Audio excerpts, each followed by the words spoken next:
Movie की शुरुआत में हम देखते हैं कि ताइजू एक जुनूनी पुरातनवादी इंसान है जो अपने सारे काम बहुत ही जुनून से करता है। वो अपनी जिंदगी एक ढंग में जीना पसंद करता है। ताइजू सुबह खाने में बिल्कुल 135 कैलोरीज खाता है और सभी चीजों को ठीक उसी जगह पर रखता है जहां होनी चाहिए, यानी कि वो डिसिप्लिन का बहुत ही पक्का है। अब ताइजू अपने कपड़ों में जितने भी धागे होते हैं उनको निकाल देता है ताकि उसके कपड़े बिल्कुल टिचमिच यानी कि शानदार लगे। पर वो नहीं जानता कि उसको किस बात का जुनून है, क्योंकि इसी जुनून ने उसको जिंदगी में बहुत आगे तक पहुंचाया है, विशेषकर उसके काम में। ताइजू कोरिया की सबसे बड़ी सुरक्षा कंपनी में काम करता है जिसे निस कहा जाता है और उसमें वो एजेंट भी है। लेकिन एक बात है, ताइजू जानवरों को पसंद नहीं करता, उनसे बहुत ही नफरत करता है। एक दिन लिफ्ट की बात है, वो लिफ्ट में होता है और ताइजू एक आदमी से मिलता है जो अपने कुत्ते के साथ होता है और ताइजू जैसे उसको देखता है बहुत ही अजीब शक्ल बनाने लगता है। ताइजू का सपना सच हो जाता है जब पग कुत्ता जू के मुंह पर पेशाब कर देता है।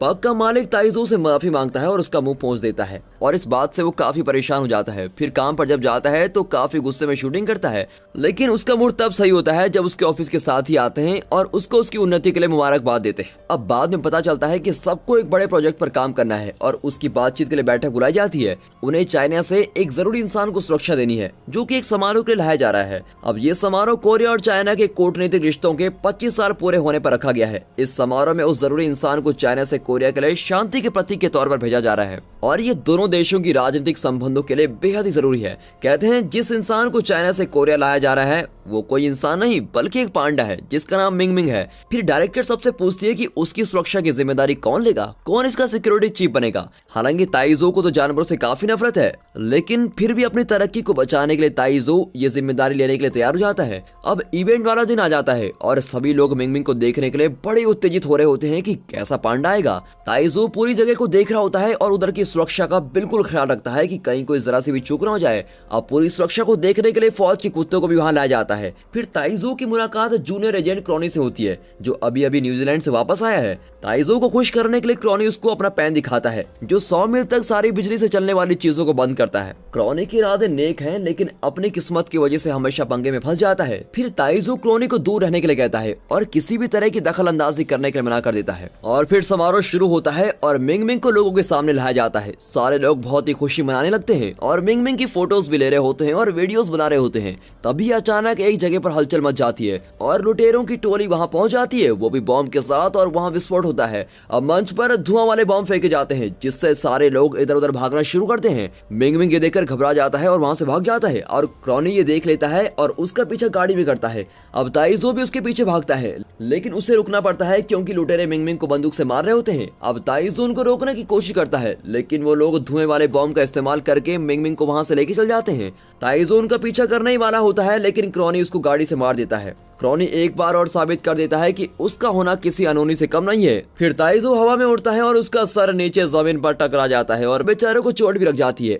और वैसे ही एक सुरक्षा कुत्ता आता है और ताइजू को कहता है कि इतने गंभीर समय में वो कैसे सो सकता है और उसके ऊपर से छलांग मारकर वैन का पीछा करता है। जब ताइजू उड़ता है तो देखता है कि उसके गले में पट्टा लगा है। अब ये बात सामने आती है कि वो समारोह नहीं था बल्कि एक जाल की तरह उसको यूज किया गया था और ये सिर्फ मिंग मिंग को मीडिया से छुपकर अपहरण करने का एक तरीका था। अब दिखाते हैं कि ताइजू लिफ्ट में ऑफिस के लिए जा रहा होता है। उसकी मुलाकात उसी पब कुत्ते से दोबारा होती है और इस बार ताइजू उसको खुद से बात करते हुए सुनता है। वो कहता है कि वो दोबारा ताइजू पर पेशाब करना चाहता है और ये सुनकर ताइजू सोच में पड़ जाता है और सोचता है कि है क्या। अब वो उसके मालिक से विनती करता है कि प्लीज इसको अपने पास पकड़ कर रखो, इसको छोड़ना मत। अब उसके बाद ताइजू सीधे दुकान पर जाता है और कुछ पौष्टिक खाना और दवाई लेने जाता है।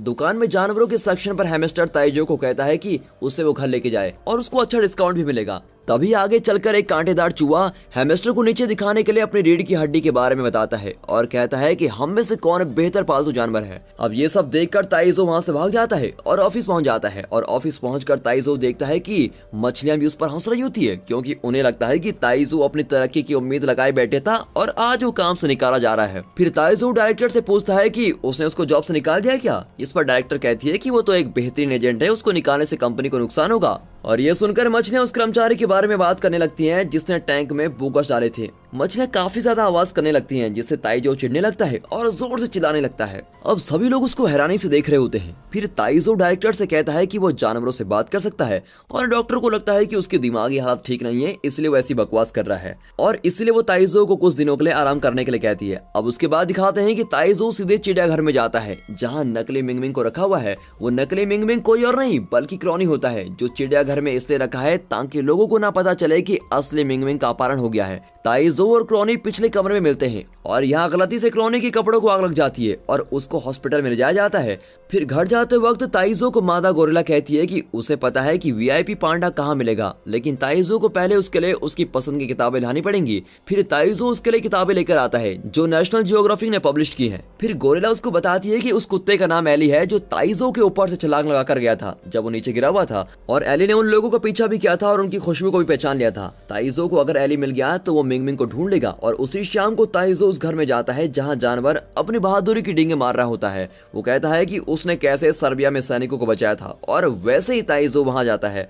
वो ताइजो पर हमला कर देते हैं क्योंकि वो इंसान है, लेकिन ताइजो उनका ध्यान भटकाने के लिए सॉसेज फेंक देता है और अली को लेकर वहां से भाग जाता है। और जब वो कार में होते हैं तो ताइजो अली से पांडा के बारे में पूछता है, लेकिन अली मना कर देता है और मौके का फायदा उठाता है और कहता है पहले मुझे बहुत खाना दो। अब वो दोनों फिर ताइजो के घर में पहुंच जाते हैं। अली उसके घर के अंदर जाता है और ताइजो जगह को साफ करता है। अगले दिन जब ताइजो उठता है तो अपने घर को पहचान ही नहीं पाता क्योंकि अली ने उसके घर को पूरी तरह से खराब कर दिया है और इससे ताइजो अली को डांट रहा होता है। और वैसे ही ताइजो की बेटी सियान वहां पहुंच जाती है, वो भी अपने दोस्तों के साथ। सियान की मां की मौत के बाद सियान और ताइजो एक साथ नहीं रहते हैं और उनका रिश्ता पहले जैसे भी नहीं है। क्योंकि आज सियान का बर्थडे है तो ताइजो ने उसको इन्वाइट किया है और उसको पार्टी के लिए भी बुलाया है। अब घर की ऐसी हालत देखकर सियान को लगता है कि उसके पापा फिर से उसका जन्मदिन भूल गए थे। ताइजो उससे माफी मांगता है, लेकिन वैसे सियान अली को देखती है और बहुत ही खुश हो जाती है। उसे लगता है कि ताइजो जानवरों के डर से बाहर आ चुका है और उसने अली को पाल लिया है। सियान को खुश देखकर ताइजो उसको सच नहीं बता पाता। अब वो लोग पार्क में जाते हैं और अली के साथ पूरे दिन खेलते रहते हैं। फिर शाम को वापस जाते वक्त ताइजो सियान को गले लगाने की कोशिश करता है, लेकिन सियान उसको रोक देती है और तभी पास में आग को देखकर अली को सर्बिया की याद आ जाती है और वो परेशान हो जाता है। और फिर पूछने पर अली बताता है कि उसको उस इंसान की खुशबू याद है जिसने मिंगमिंग का अपहरण किया था और वो वही इंसान है जिसने सर्बिया में उसके मास्टर को मारा है। अब फ्लैशबैक में हम देखते हैं कि अली एक शर्मिला कुत्ता है, लेकिन जब से उसकी मालिक सूज से मिली थी वो उसके साथ ही रहता था। और एक दिन जब वो दुश्मनों की जगह पर थे, एक धमाके से उसकी मालिक की मौत हो गई थी। अली ने उस पर हमला करने की कोशिश भी की थी जिसने बॉम्ब लगाया था और उस इंसान की एक लात भी निकली थी। और उस वक्त भी अली ने वैसे ही खुशबू सूंघी थी जैसे मिंगमिंग के अपहरण करते वक्त सूंघी है। लेकिन ताइजो को उसकी कहानी सुनकर जरा बुरा लगता है और ताइजो अली को खेल में उलझा लेता है। फिर आगे हम देखते हैं कि मिंगमिंग को एक गोदाम में रखा हुआ है। मिंगमिंग को बांस खाना बहुत ही पसंद होता है और इसलिए किडनैपर्स खेत से उसके लिए बांस लेकर आते हैं। और फिर अगले दिन अली और ताइजो उस खेत में जाते हैं और अली वही खुशबू सूंघता है। ताइजो उस बांस बेचने वाले की बकरी से पूछता है और उसको गाड़ी के नंबर प्लेट के बारे में पता लग जाता है। और काफी ढूंढने के बाद पता चलता है कि वो इंसान हाईटेक कंपनी का मालिक मैंसिक है। उसको देखने के बाद तो अली एकदम पहचान लेता है कि यही मिंगमिंग का अपहरण करने वाला है। और ये सुनकर ताइजो उलझन में पड़ जाता है, लेकिन उसके पास कोई ऑप्शन नहीं होता, इसलिए उस पर यकीन कर लेता है। अब वो दोनों कंपनी के मुख्यालय जाते हैं और उन्हें पता चलता है कि मैंसिक एक नई योजना बना रहा है जिसमें पांडा खिलौने में असली पांडा के जीन्स होंगे। वो एक नई प्रजाति की तरह होंगे जिसे लोग पेट की तरह भी पाल सकते हैं, क्योंकि चाइनीज सरकार के पास सारी दुनिया के पांडास को रखने का विशेष अधिकार भी है। इसलिए उन्होंने मिंगमिंग का अपहरण किया ताकि उसके खून को इस्तेमाल कर सकें और आगे उसके साथ एक्सपेरिमेंट कर सके।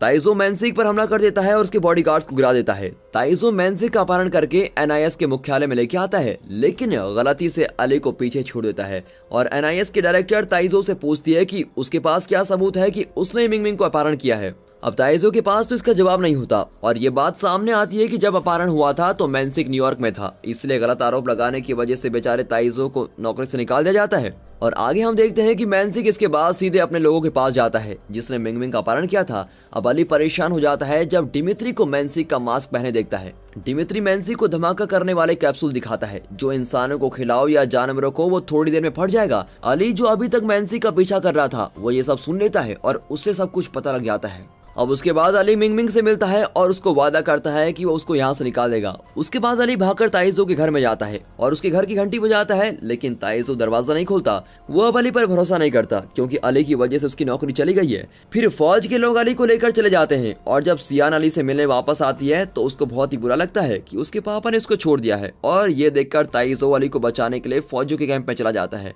फिर ताइजो किसी भी तरह अली को बचा लेता है और ये देखकर अली बहुत ही खुश होता है, लेकिन ताइजो उसको कहता है कि वो उससे बहुत ही नफरत करता है और उसको दूर जाने के लिए कह देता है। फिर काफी कोशिश करने के बाद अली ताइजो को बताता है कि उसने मिंगमिंग को देखा है और फिर वो ताइजो को गोदाम लेके जाता है और इत्तेफाक से ताइजो को क्रॉनी मिल जाता है जो एक हाइक के दौरान खो गया था और ताइजो को मालूम होता है कि क्रॉनी का होना किसी खतरे से कम नहीं है, इसलिए ताइजो क्रॉनी को बाहर ही रहने के लिए कहता है। अब अली और ताइजो किसी तरह गोदाम में घुस जाते हैं। ताइजो बंदूक की मदद से लगभग सभी आतंकवादियों को मार देता है। अब उसके बाद ताइजो और डिमित्री के बीच काफी घमासान लड़ाई होती है। डिमित्री ताइजो को मारने ही वाला होता है लेकिन अली उसको बचा लेता है और वो दोनों मिंगमिंग को लेकर भाग जाते हैं। अब वो पहाड़ पर चढ़ते हैं और कुछ मदिरा गैलन को नीचे फेंक देते हैं, लेकिन एक मदिरा गैलन में क्रॉनी भी नीचे चला जाता है और ताइजो, अली और मिंगमिंग वहां से भाग जाते हैं और पूरी रात चलने के बाद वो तीनों हाईवे पर पहुंच जाते हैं और डीवा होने के नाते मिंगमिंग लीमो लाने को कहती है क्योंकि वो और वजन कम नहीं कर सकती। फिर थोड़ी देर बाद वो बस में जाते हैं। ताइजो ऐसा दिखावा करता है कि मिंगमिंग पांडा के नकली कपड़ों में एक इंसान है। अब घर पहुंचने के बाद ताइजो अपनी बेटी को बुलाता है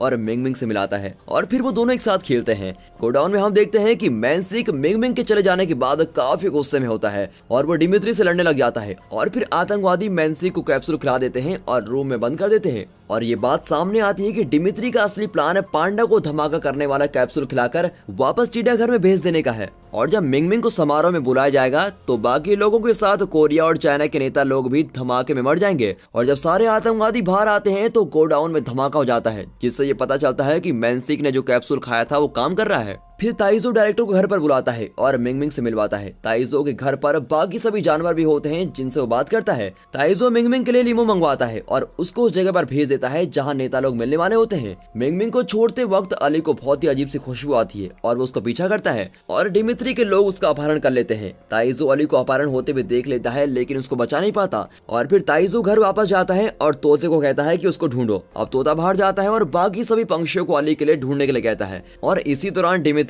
अली और बाकी सभी फौजी के कुत्तों को धमाका करने वाला कैप्सूल खिलाने के लिए मजबूर करता है क्योंकि वो सब समारोह में होंगे और डिमित्री उनका इस्तेमाल करके जगह को धमाका करके तबाह कर देगा। अब समारोह का दिन आ जाता है और दोनों नेता आपस में मिलने लगते हैं। जब मिंगमिंग का परफॉर्म करने का समय आता है तो डिमित्री अपने फोन से टाइमर सेट करता है और सारे कुत्ते इधर उधर भागने लग जाते हैं। लोग बाहर भागने की कोशिश करते हैं लेकिन सभी दरवाजे बाहर से बंद होते हैं। अब धमाका होने में बस थोड़े सेकंड्स बचे होते हैं और वैसे ही ताइजो क्रॉनी के पास जाता है और उसके पैन का प्रयोग करता है जो सभी बिजली से चलने वाली चीजों के सिग्नल को बंद कर देता है, जिससे डिमित्री का फोन बंद हो जाता है और धमाका करने वाले सभी बॉम्ब बंद हो जाते हैं। डिमित्री भागने की कोशिश करता है लेकिन अली उसका पीछा करता है। अब उन दोनों के बीच में काफी लड़ाई होती है जिसमें अली को काफी ज्यादा चोट भी लगती है। डिमित्री अली को शूट करने ही वाला होता है लेकिन ताइजो खुद की जान को खतरे में डालकर अली को बचा लेता है और आगे हम देखते हैं कि ताइजो हॉस्पिटल में है और ताइजो को उठने के बाद अली के बारे में पता चलता है कि वो भी यही है। ताइजो उसको देखने जाता है और अली को मरा हुआ पाता है और फिर ताइजो और जियान अली के मरने का शौक मनाते हैं, लेकिन थोड़ी देर बाद डॉक्टर आकर उनको बताती है कि अली जिंदा है और वो सिर्फ सोया हुआ है। आगे हम देखते हैं कि डायरेक्टर अली को वीरता का पदक देती है और ये मूवी दोस्तों यहाँ पर खत्म हो जाती है। दोस्तों हम इस मूवी में देखते हैं कि कैसे अली ने अपनी जान पर खेलकर सभी की जान बचाई। ताइजो चाहे जानवरों से कितनी भी नफरत करता हो लेकिन आखिरकार वो सभी जानवरों से प्यार करने लग जाता है। और दोस्तों आपको इस मूवी का सबसे अच्छा कैरेक्टर कौन सा लगा हमें जरूर बताइएगा और अगर आपको ये मूवी अच्छी लगी हो तो वीडियो को एक लाइक और चैनल को सब्सक्राइब अभी कर दें। And finally thanks for watching.